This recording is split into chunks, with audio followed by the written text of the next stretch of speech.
शिव के हाथ में त्रिशूल कैसे आया? इसके पीछे की मान्यता है कि सृष्टि के आरंभ में ब्रह्मनाथ से जब शिव प्रकट हुए तो साथ ही रज, तम और सत ये तीन गुण भी प्रकट हुए। यही तीनों गुण शिव जी के तीन शूल यानी त्रिशूल बने। इन तीनों के बीच सामंजस्य बनाए बिना सृष्टि का संचालन कठिन था।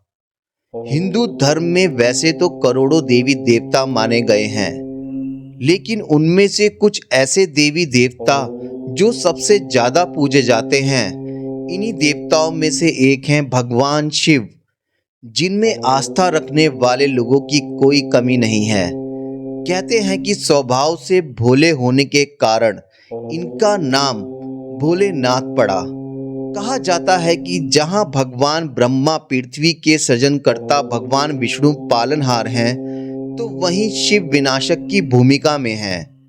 पुराणों के अनुसार भगवान शिव अपने शरीर पर जो भी विभिन्न प्रकार की वस्तुएं धारण करते हैं, जैसे गले में सर्प, मस्तक पर चंद्रमा, जटाओं में गंगा, हाथ में त्रिशूल और डमरू, इन सब के पीछे कोई न कोई रहस्य जरूर छुपा हुआ है।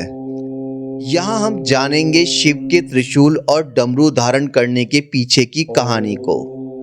भगवान शिव के हाथों में डमरू की कहानी बड़ी ही रोचक है।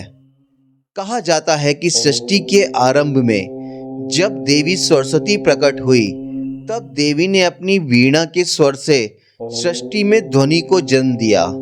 लेकिन इस ध्वनि में ना तो सुर था, ना ही संगीत। सृष्टि के आरंभ से आनंदित शिव जी ने जैसे ही नृत्य आरंभ किया और 14 बार डमरू बजाया, तभी उनके डमरू की ध्वनि से व्याकरण और संगीत के धंध ताल का जन्म हुआ।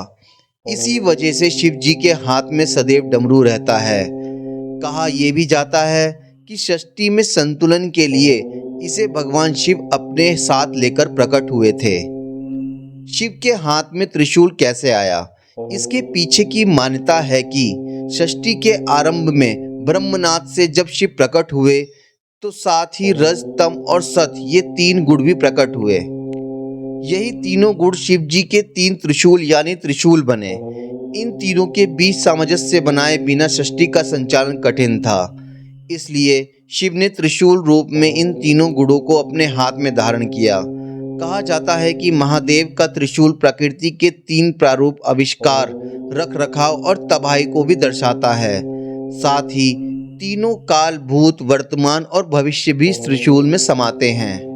दोस्तों, अगर ये इन्फॉर्मेशन आपको अच्छी लगी हो तो प्लीज मेरे चैनल को लाइक करें, सब्सक्राइब करें। धन्यवाद।